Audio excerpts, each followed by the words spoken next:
Hi friends, எல்லாருக்கும் வணக்கம். எல்லோரும் சூப்பராக இருப்பீங்கன்னு நினைக்கிறேங்க. நானுமே ரொம்ப சூப்பராகவும் சேஃபாகவும் இருக்கேன்.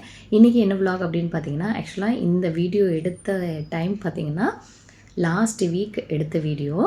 ஆனால் இந்த ப்ராப்ளத்தினால இந்த வீக் எடுத்த வீடியோ 2 வீடியோ நான் வந்து போஸ்ட் பண்ணியிருக்கேன். இதனால் இந்த வீடியோ வந்து பார்த்திங்கன்னா லேட்டாக போஸ்ட் பண்ணுறேன். சரிங்களா? ஓகே, இது எப்போ எடுத்ததுன்னு பார்த்திங்கன்னா லாஸ்ட் வெட்னஸ்டே தேர்ஸ்டே எடுத்த வீடியோ. அந்த டைமில் வந்து பார்த்திங்கன்னா ஹர்ஷிதாவுக்கு வந்து எக்ஸாம் போயிட்டுருந்தது. அதனால் காலையிலேருந்து எடுத்த மார்னிங் ரொட்டீனை அப்படியே ஸ்டார்ட் பண்ணியிருக்கேன். ஓகேவா? ஓகே, இப்போ நம்ம வீடியோக்குள்ளே போய் அப்படியே தெரிஞ்சுக்கலாம். காலையில் 4:30க்கு வந்து ஹர்ஷிதா வந்து எழுப்பிவிடுவேன். கிட்டத்தட்ட ஒரு 1.5 மணி நேரம் அவங்க வந்து படிப்பாங்க. நைட் படித்தாலும் அந்த காலையில் எழுந்திரிச்சு படிக்கிறப்போ அந்த ஒரு ஃப்ரெஷ்ஷாக இருக்கும். படித்தது எல்லாமே நான் வந்து புதுசாக படிக்க வைக்க மாட்டேன். படித்தது எல்லாத்தையும் அப்படியே ஒரு டைம் ரிவைஸ் பண்ணு, அப்படியே பிரெயினில் ஏற்று அப்படின்னு சொல்லி நான் வந்து ஒவ்வொரு இதாக சொல்லிக் கொடுப்பேன். புதுசாக எந்த இதையும் ஆட் பண்ண மாட்டேன். அன்றைக்கி வந்து இவிஎஸ் எக்ஸாமு. இவிஎஸ் சயின்ஸு அப்படின்னாவே கொஞ்சம் கஷ்டம். பிள்ளைங்களுக்கு வந்து புரிய வச்சு படிச்சிட்டாங்கன்னா ஈஸியாகிடும். ஆனால் இப்போதைக்கு புரிதல்ன்றது இருக்காது. இங்கே வந்து மெமரி பண்ணி எக்ஸாமும் எழுத சொல்ல மாட்டாங்க. எப்படி எக்ஸாம்னு பார்த்தீங்கன்னா, புக்கிலேருந்து எந்த கொஸ்டினுமே வராது. ஆனால் ஓரலாக கேட்பாங்க. நிறைய அவங்க வந்து ஜென்ரல் நாலேஜாக ஈஸியாக எடுத்து அவங்க வந்து நிறைய கூகுள்லேருந்து தான் எடுத்து நிறைய கொஸ்டின்ஸ் வரும். ஆனால் அந்த பசங்க வந்து பார்த்திங்கன்னா அண்டர்ஸ்டாண்ட் பண்ணி கொஸ்டின் வந்து ஆன்சர் மேக் பண்ணி எழுதுவாங்க. ஸோ இங்கே உள்ள பசங்களுக்கு இதான் வந்து மெயினு. நம்ம ஊர் பசங்களுக்கும் இங்கேக்கும் என்ன டிஃப்ரென்ஸ் நான் கண்டுபிடிச்சதை நான் சொல்லிடுறேன். நம்ம ஊரில் புக்குக்கு பின்னாடி இருக்கிற கொஸ்டின் என்ன இருக்கோ அதை படித்து அப்படியே எழுதிடுவோம். ஆனால் இங்கே உள்ள பசங்க வந்து பார்த்திங்கன்னா புக்கில் உள்ளதை பின்னாடி படிக்கவே தேவையில்ல. அந்த புக்கை ஃபுல்லாக ரிவைஸ் பண்ணி எக்ஸாம் எழுதணும். அந்த மாதிரி தான். காலையிலே வந்து பார்த்திங்கன்னா ஹர்ஷிதாவுக்கு சொல்லி கொடுத்துட்ருக்கும்போது ஜாக் வந்து 5 மணிக்கெலாம் வந்து அவங்க வாக்கிங் கிளம்பிட்டாங்க. மார்னிங் ஒரு ரவுண்டு வாக்கிங்கு, ஈவினிங் ஒரு ரவுண்டு அவங்க போயிட்டாங்க. அப்புறம் இவங்க வந்து பால் குடிச்சிட்டு குளிச்சுட்டு அவங்க வந்து ஒரு 5 நிமிஷம் வந்து கந்தசஷ்டி கவசம் வந்து உட்காந்து கேட்பாங்க. அதுக்கப்புறம் அவங்களோட மெயின் ரொட்டீன் என்னென்னா, அவங்களோட மீனுக்கு தீனி போடுற வேலை. நமக்கு வந்து அவங்களுக்கு வந்து சாப்பாடெல்லாம் ரெடி பண்ணிவிட்டு 6:20க்கு பஸ் வந்துடும். சரி, கிளைமேட் எப்படி இருக்குது அப்படின்றதுக்காக போய் பார்த்தேன். ஆனால் வந்து பார்த்திங்கன்னா ஃபுல்லாக புகை மூட்டமாக ஃபாகியாக இருந்தது. சரி, அப்படியே உங்களுக்கும் காமிக்கிறேன் பாருங்கள். மணி வந்து 6:15. எவ்வளோ புகை மூட்டமாக இருக்குது பாருங்கள். ஸோ இப்படி தான் இருந்தது. ஓகேவா போகலாம் அப்படின்னு சொல்லிட்டு கிளம்பியாச்சு.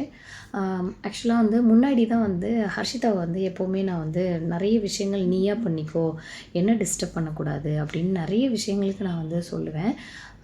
ஏன்னா நம்ம வந்து ஒவ்வொரு விஷயமா எல்லாமே நம்ம வந்து அந்த ஸ்பூன் ஃபீடிங்னு சொல்லுவோம் இல்லையா, எல்லாமே செய்ய அவங்களுக்கு வந்து ஒரு சோம்பேறித்தனம் வரும். 2வது அவங்களுக்கு தெரிஞ்சதை கூட செய்யாத மாதிரியே இருப்பாங்க. நான் வந்து அந்த விஷயத்தில் ரொம்ப ஸ்ட்ரிக்டாக இருப்பேன். 2 பிள்ளைங்கள்ட்டுமே சரி, உன்னோட வேலையை நீ செய், ஷூ போடுறியா போட்டுக்கோ, குளிக்கிறியா குளிச்சுக்கோ. ஒரு வாரத்துக்கு ஒரு நாள் மட்டும் தலை தேய்க்கிறதுக்கு நான் போவேன். மற்ற நேரம்லாம் நீயே குளிச்சுக்கோ. அதனால் எனக்கு இப்போ ஹர்ஷிதானால எனக்கு எந்த தொந்தரவுமே கிடையாது. காலையில் எழுந்திரிச்சு ப்ரஷ் பண்ணிவிட்டு பாத்ரூம்லாம் போயிட்டு குளிச்சுட்டு வந்துடுவாங்க. தலையுமே இப்போ அவங்களே சீவிக்கிறாங்க. யூனிஃபார்மு ஷூவு எல்லாம் போட்டுட்டு ஒரு 5 நிமிஷம் கந்த சஷ்டி கேட்டுட்டு அதுக்கப்புறம் வெளியே வந்தால் பார்த்துங்க எவ்வளோ இதாக இருக்குது. இது வந்து லாஸ்ட் வீக் எடுத்த வீடியோன்னு சொன்னேன் என்ன. ஆனால் இதே நாட்கள் திரும்ப ஏங்குது. இதே மாதிரி நார்மல் டேஸ் நமக்கு கிடைக்குமா? ஏன்னா இப்போ உள்ள இந்த வாரம் ஃபுல்லாகவே வேறு மாதிரி இருக்குது. இது வந்து நார்மல் ரொட்டீன். இதே நாட்கள் திரும்ப கிடைக்குமான்றது மனசு ஏங்குதுன்னு வச்சுக்கோங்களேன். என்ன பண்ணுறது? ஓகே, பாப்பா பஸ் ஏற்றி விட்டதுக்கப்புறம் வீட்டுக்கு வந்துட்டேன். இப்போ வந்து சிக்கன் மசாலா வந்து மேரினேட் பண்ணி வச்சுட்டு டீயெல்லாம் குடிச்சிட்டு அதுக்கப்புறம் நம்ம வந்து சூப்பர் மார்க்கெட் போகணும். சிக்கனுக்கு எப்படி மசாலா போடுறது அப்படிங்கிறத சிம்பிளாக நான் சொல்லிடுறேன். மிளகாத்தூள், அப்புறம் மல்லித்தூள் ஒரு 1/2 ஸ்பூனு, இஞ்சி பூண்டு பேஸ்ட்டு, உப்பு. இது வந்து பார்த்திங்கன்னா பார்பிக்யூ மசாலான்னு இருக்குது. நம்ம வந்து இது வந்து பார்பிக்யூ சாஸு ஒரு ஸ்பூன் போட்டுட்டு அதுக்கப்புறம் டொமேட்டோ சாஸு, அதுக்கப்புறம் இது வந்து இருந்தால் சேர்த்துக்கலாம். அது ஒரு டேஸ்ட் வந்து நல்லாயிருக்கும், அந்த ஒரு ஃப்ளேவர் நல்லாயிருக்கும். இது வந்து பார்த்திங்கன்னா மஸ்டர்டு சீடு இருக்கு இல்லையா, அதோட சாஸு சும்மா ஒரு 1/2 ஸ்பூன் சேர்த்துக்கணும். அதுக்கப்புறம் ஒரு 1/2 ஸ்பூன் வந்து லெமன் சேர்த்துக்கணும். இதில் வந்து தண்ணி எதுவும் சேர்க்காம நான் வந்து எண்ணெய் சேர்த்துப்பேன். நான் வந்து ஏர் ஃப்ரையரில் வைக்கிறதுனால ஒரு 1/2 ஸ்பூன் எண்ணெய் சேர்த்து நம்ம வந்து கலக்கிட்டு அதுக்கப்புறம் ஒரு ஸ்பூன் அளவுக்கு தயிர் சேர்த்துட்டு நல்லா மிக்ஸ் பண்ணி சிக்கனை மேரினேட் பண்ணுறது தான் வேலை. ஏர் ஃப்ரையர் எப்படி யூஸ் பண்ணுறதுன்னு சொல்லி கமெண்ட்டில் கேட்டிருந்தீங்க. அது மட்டும் இல்லாமல் காட்டூர் அம்மாவும் ரொம்ப ரெக்வெஸ்ட் பண்ணி கேட்டிருக்கீங்க. கண்டிப்பாக நான் வந்து ஷேர் பண்ணுவேன். நெக்ஸ்ட்டு வீடியோ அதுவாக தான் இருக்கும். எப்படி ஏர் ஃப்ரையரை வந்து நம்ம யூஸ் பண்ணுறது அப்படின்றத நான் கண்டிப்பாக தனி வீடியோவாக போடுறேன். இதில் எடுத்தேன், ஆனால் இதோடு எடுத்தோம் அப்படின்னா புரியாது இல்லையா? அதனால் ஏன்னா இப்போது நம்ம வீட்டில் நமக்கு தெரியும், பெரியவங்களுக்கெல்லாம் அவ்வளோவா தெரியாது இல்லையா? அதனால் இன்ச் பை இன்ச்சாக நான் அந்த வீடியோவில் சொல்லியிருக்கேன். கண்டிப்பாக நெக்ஸ்ட்டு வீடியோவை கண்டிப்பாக போடுறேன். அப்புறம் மேரினேட் பண்ணி வச்சுட்டு நான் வந்து சூப்பர் மார்க்கெட் போகிறேன்னு சொன்னேன் இல்லையா? காலையிலேயே கொஞ்சம் ஈஸியாக இருக்கும். பசங்களுக்கு வந்து எக்ஸாம்னால சீக்கிரம் விட்டுடுறாங்க. போகிற மாதிரி தான் இருக்குது. டப்புன்னு 11:30க்கெல்லாம் வீட்டுக்கு வந்துடுறாங்க. அதனால் நமக்கு வந்து சுத்தமாக டைம் இல்லை. கொஞ்சம் திங்ஸ் எல்லாம் போய் வாங்கலாம் அப்படின்றதுக்காக டீயை குடிச்சிட்டு 2வது டீ இது. டீயை குடிச்சிட்டு அதுக்கப்புறம் நானும் அவந்திகாவும் திங்ஸ் வாங்க கிளம்பிட்டோம். அதுக்கப்புறம் வீட்டில் வந்து பார்த்திங்கன்னா ஏகப்பட்ட வேலை. என்னோட நீங்களும் அப்படியே வேலை செய்ய ஆரம்பிச்சிருங்க. ஏன்னா நிறைய பேரோட ஒரு ஆதங்கம் என்ன இருக்குது அப்படின்னு பார்த்திங்கன்னா, நம்ம இத்தனை டிகிரி முடிச்சிருக்கோம், நம்ம பேருக்கு பின்னாடி இத்தனை டிகிரி இருக்குது, ஆனால் ஏதாவது நம்ம வந்து யூஸ்ஃபுல்லாக இருக்கா அப்படின்னு நிறைய பேருக்கு அது ஒரு ஆதங்கமாக இருக்கும். அந்த மாதிரிலாம் நினைக்காதீங்க. நம்ம மட்டும் நம்ம வீட்டில் இல்லை அப்படின்னா வேலைக்கு ஆள் வச்சாங்கன்னா எவ்வளோ சம்பளம் கொடுக்கணுன்றதை நீங்களே யோசிச்சு பாருங்கள்.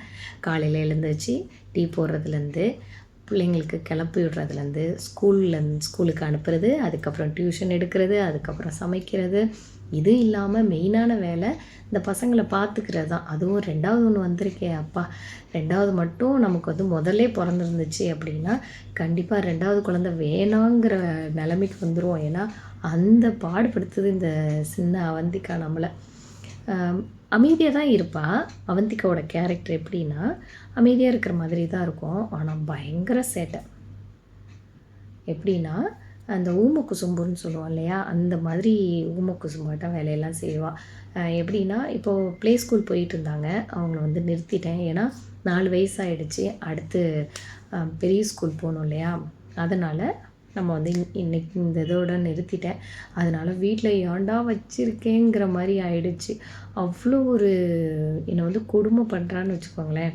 ஏதாவது ஒரு எக்ஸ்பிரிமெண்ட்டு செய்யணும், ஏதாவது ஒரு யோகா போடுங்க, எக்ஸசைஸ் பண்ணணும், இந்த மாதிரி ஏதாவது ஒரு ஆக்டிவிட்டியில் அவளை வந்து ஈடுபடுத்திக்கிட்டே இருக்கணும்னு நினைக்கிறேன். அதில் நம்மளே இன்வால்வ் பண்ணுறா. இன்னொரு விஷயம் மெயினானது, வீடை வந்து பயங்கரமாக மெஸ்ஸி ஆக்கிடுறா. அது வந்து அது குழந்த தான் இருந்தாலும் பார்த்திங்கன்னா நம்ம வந்து ஃபுல் 24 ஹவர்ஸுமே அவள் பின்னாடியே சுற்றுற மாதிரி இருக்கும். இந்த பார் வந்து பார்த்திங்கன்னா நாங்கள் வந்து அர்ஷிதாக்காக வாங்கி மேலே வந்து ஃபிக்ஸ் பண்ணியிருந்தோம். இது வந்து ஆக்சுவலாக நல்ல ஒரு யூஸ்ஃபுல்லான ப்ராடக்ட் தான். எப்படின்னு பார்த்திங்கன்னா நம்ம வந்து ஹைட்டுக்காக நம்ம வந்து யூஸ் பண்ணுவோம். குழந்தைங்க வந்து ஒரு ஸ்டேஜுக்கு மேலே ஹைட் வந்து அப்படி நின்று போயிடும். எப்படின்னா இப்போது பொம்பளை பசங்கன்னா அது வேறு மாதிரி. பசங்க வந்து வெளியில் ஓடி இந்த வாலிபால் அது இதெல்லாம் போடுறதுனால அவங்களோட ஹைட்டு வேறு மாதிரி இருக்கும். ஒரு ஸ்டேஜுக்கு மேலே பார்த்திங்கன்னா பசங்க வந்து வளரவே மாட்டாங்க. அதே மாதிரி இந்த பொண்ணுங்க வந்து பார்த்திங்கன்னா அந்த ஏஜுக்கு அட்டன் பண்ணுற வரைக்கும் ஒரு வளர்த்தி தான் இருக்கும். அதுக்கப்புறம் ஒரு கல்யாண வளர்த்தின்னுவாங்க. அதனால் என்னென்னா நம்ம வந்து இப்போது கொஞ்சம் ஸ்டேஜ் வரைக்கும் கொஞ்சம் ஹர்ஷிதா கொஞ்சம் வளரட்டுமே அப்படின்றதுக்காக இதை வாங்கி ஃபிக்ஸ் பண்ணால் இது எனக்கும் வேணும்னு சொல்லி ஒரே போட்டி அவங்க அப்பாக்கிட்ட. எனக்கு இதில் ஃபிக்ஸ் பண்ணுங்கன்னு இப்போ பாதியில் ஃபிக்ஸ் பண்ணி பார்த்திங்கன்னா என்னென்ன குரங்கு சேட்டையெல்லாம் இதில் பண்ணுதுன்றீங்க. இங்கே பாருங்கள் என்னென்ன பண்ணுதுன்னு. அவளே மேட் எடுத்து போட்டுருவா, பில்லோ போட்டுட்டு ஏறுவா இறங்குவா. இந்த கயிறு எதுக்காக வச்சுருக்கேன் அப்படின்னா அவள் மேலே தொங்குவா, இவன் வந்து கீழே வந்து கயிறு பிடிச்சிட்டு நீ தொங்கு அப்படின்னு அதுக்காக கட்டி விட்டேன். இருந்தாலும் எனக்கு கீழே வைங்க அப்படின்னு சொல்லி இவங்க வந்து இந்த மாதிரி தான் வேலை பண்ணிகிட்ருக்காங்க. இன்னொரு விஷயம் என்னென்னா இவங்க வந்து பயங்கர எனர்ஜியாக இருப்பாங்க. இந்த பசங்க எல்லாருமே எப்படி இருப்பாங்கன்னா இவங்களோட எனர்ஜி லெவல் எப்படி போகும்னா இந்த மாதிரி விளையாண்டு அவங்களுடைய அந்த மைண்டில் உள்ள எனர்ஜி ஃபுல்லாகவே போனால் தான் இவங்க வந்து தூங்குறது, நைட் டைம் நல்லா ஸ்லீப் வரும். இவங்கள வந்து எனர்ஜி போகாமல் நம்ம வந்து படுக்க வச்சோம் அப்படின்னா அவங்க எதையாவது ஒரு விஷயத்த நோண்டணுன்னு தான் நினச்சிட்டு இருப்பாங்க. அதனால் நிறைய டைம் என்னமோ பண்ணு சாமி அப்படின்னு விட்டுறது. இதில் நம்ம எனர்ஜி தான் மெயினாக போகும். இங்கே பாருங்கள் என்னென்ன பண்ணிகிட்ருக்கான்னு. இவங்களே பார்த்துட்டு இருந்தோம் அப்படின்னா வீட்டு வேலையெல்லாம் அப்படியே நின்று போயிடும். எனக்கு சமைக்கணும். இன்னொரு விஷயம் என்னென்னா, என்னத்தை சமைக்கிறதுங்கிறதே ஒரு பெரிய பாடாக இருக்குது. ஏன்னா டெய்லி ஒரு நாள் சாம்பார் வச்சிடுறோம், ஒரு நாள் புளிக்குழம்பு வச்சிடுறோம், அப்புறம் அடுத்த நாள் மட்டனு சிக்கனு எதையோ ஒன்று பண்ணிடுறோம். அடுத்த நாள்லாம் பார்த்திங்கன்னா அப்படியே யோசனையாக இருக்குது, என்ன குழம்பு வைக்கிறது, என்ன தொட்டுக்க வைக்கிறதுன்றதே மண்டையை பிடுங்குது. அப்புறம் இந்த ஐட்டம்லாம் வாங்கிட்டு வந்த ஐட்டத்தெல்லாம் அவந்திகாவை ஹெல்ப்போடு வைக்க சொல்லுவேன். ஏன் அப்படின்னா, இந்த குழந்தைங்கள இன்வால்வ் பண்ணால் தான் இந்த குழந்தைங்களுக்கும் நமக்கு வந்து ஒரு எங்கே வைக்கிறோம், என்ன பொருள் அப்படிங்கிறதெல்லாம் இப்போது அவந்திகாவுக்கும் நல்லாவே தெரிய ஆரம்பிச்சிருக்கு. இதெல்லாம் முடிச்சுட்டு அடுத்து வந்து பார்த்திங்கன்னா, நான் போய் ஹாலை க்ளீன் பண்ண போகிறேன். ஹால் க்ளீன் பண்ணிவிட்டு அப்படியே உங்கள்கிட்ட பேசுகிறேன். நமக்கு ரெஸ்ட்டே இல்லாத மாதிரி தான் தோணும். ஆனால் என்ன பண்ணுறது, அடுத்தடுத்த வேலைகளை செஞ்சுக்கிட்டே இருக்கிற மாதிரி தான் இருக்குது. நமக்கான டைம் இல்லை அப்படிங்கிற ஒரு மனசில் வந்து ஏக்கம் இருக்குது தெரியுமா? அதை வந்து எப்படி அதை போக்குறது, இல்லை எந்த டூர் போகலாம் அப்படிங்கிறதும் நமக்கு அப்படி ஒரு கேள்விக்குறியாக இருக்கும். ஆனால் இதுக்கு விடையே தெரியாத ஒரே ஒரு விஷயம் என்னென்னா, நம்மளுடைய ஹவுஸ் ஒய்ஃப் மட்டும்தான். அப்படி ஒரு ஏக்கம். நம்ம கொஞ்ச நேரமாவது படுக்க மாட்டோமா, கொஞ்சம் நேரமாவது ஃப்ரீயாக இருக்க மாட்டோமான்னு. ஆனால் அதெல்லாம் சான்ஸே இல்லை அப்படிங்கிறது தான் இந்த ஒரு ரொட்டீனில் இருக்கும்னு வச்சுக்கோங்களேன்.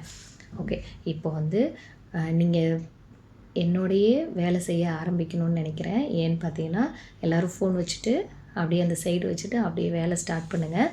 நான் அப்படியே நம்மளுடைய விஷயங்கள் எல்லாத்தையும் ஷேர் பண்ணுறேன். ஓகேவா? உங்களை யாராவது நம்ம வந்து எல்லா வேலையும் நமக்கு தெரியும். நமக்கு வந்து சமைக்க தெரியும், வீடு க்ளீன் பண்ண தெரியும், பசங்களை எப்படி மெயின்டைன் பண்ணுறது, பசங்களுக்கு சொல்லிக் கொடுக்குறது எல்லாமே தெரியும்.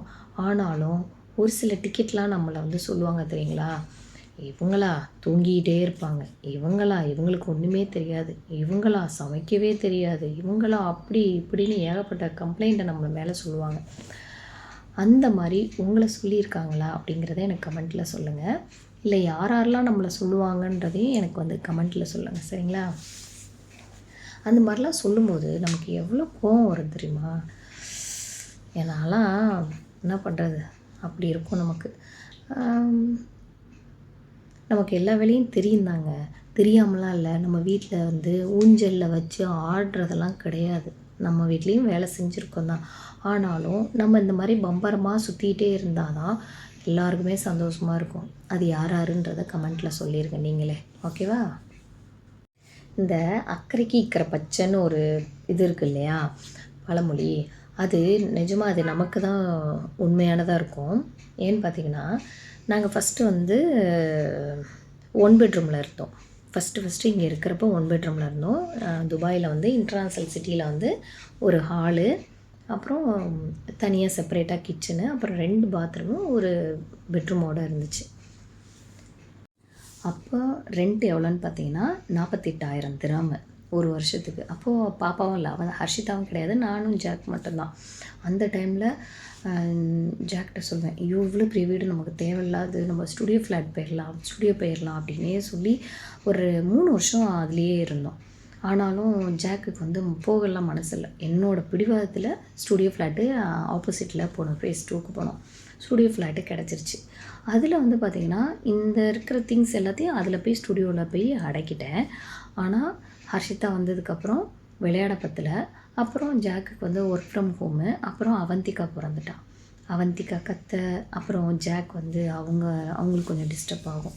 அதனாலே என்ன பண்ணுறதுன்னா, ஓகே இவ்வளோ நாள் நம்ம இங்கேயே இருந்துட்டோம், கொஞ்சம் ஸ்பேஸோடு இருக்கணும் அப்படின்றதுனால டபுள் பெட்ரூம் போகலான்னு இங்கே மாறினேன்.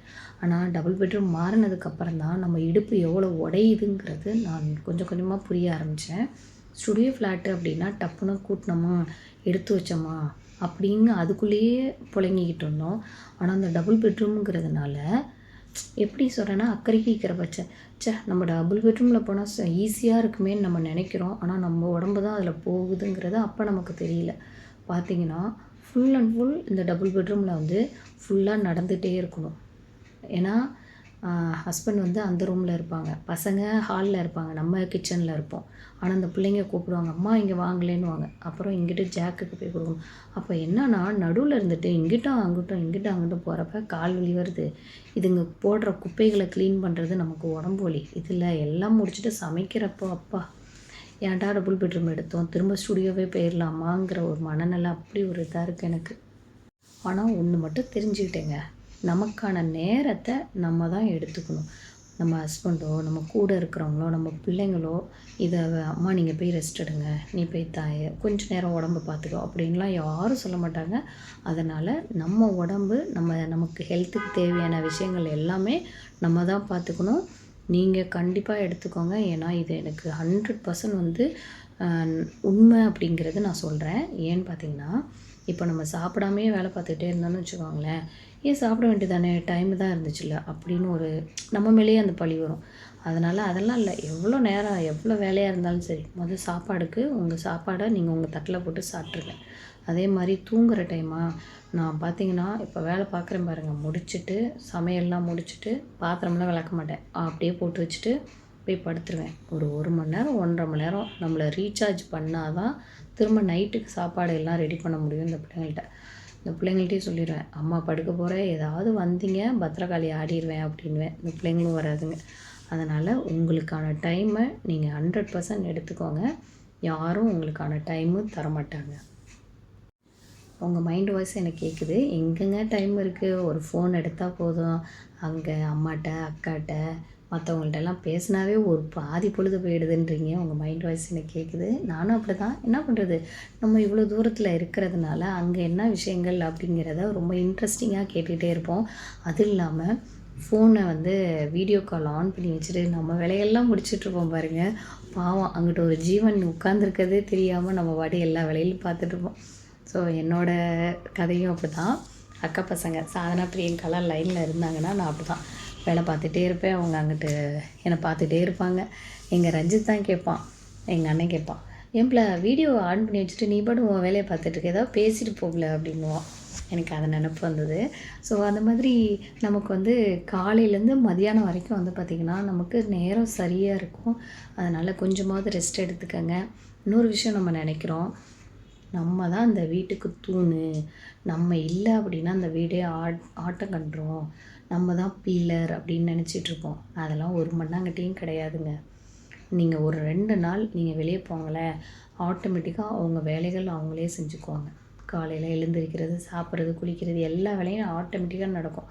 ஆனால் நம்மளுடைய மனப்பிராந்தி என்ன நினைக்கும்னா, நம்ம தான் இந்த வீட்டுக்கு தூணு, பில்லரு எல்லாமே நம்ம தான் அப்படின்னு நினச்சிட்டு அவங்களுக்காகவே நிறைய விஷயங்கள் வந்து சாக்ரிஃபைஸ் பண்ணிகிட்டே இருப்போம். ஆனால் நம்ம உடம்பு போகிறது நமக்கு தெரியாது. அதனால் நான் நிறைய விஷயங்களில் பார்த்துருக்கேன். அதனால் தயவு செய்து இந்த எண்ணத்தை மட்டும் மாற்றிக்கோங்க. நம்மளை மாதிரி தான் அவங்களும், அவங்கள மாதிரி தான் நம்மளும் அப்படின்னு நினச்சிட்டு ஸ்மூத்தாக போங்க. சரிங்களா? நம்ம நினைக்கலாம், நம்ம பிள்ளைங்களுக்காக நம்ம நல்லா இருக்கணும்னு நினைப்போம் தான். ஆனால் சில பேர்லாம் வந்து பார்த்திங்கன்னா அப்படியே குழந்தைங்கள வந்துட்டு ஃபுல் அண்ட் ஃபுல், ஐயோ என் பிள்ளை இல்லைன்னா அவ்வளோதான், என் பிள்ளைக்கு நான் கண்டிப்பாக இருக்கணும், என் பிள்ளை இல்லைன்னா நான் சாப்பிடாது அப்படிலாம் சொல்லுவாங்க. அப்படிலாம் கிடையவே கிடையாது. நம்ம இல்லைன்னா அவங்க நல்லா ஜாலியாக இருப்பாங்க, என்ஜாய் பண்ணுவாங்க. நம்ம தேவை தான், இருந்தாலும் நமக்கான நேரத்தை எடுத்துக்கோங்கன்னு தான் சொல்கிறேன். ஓகேவா? இதுதான் என்னோடய காலை ரொட்டீனில் எனக்கு எடுத்த டைமு இப்படி தான் இருந்துச்சு. இனி மத்தியான ரொட்டீனை ஸ்டார்ட் பண்ணுறேன். ஓகேவா?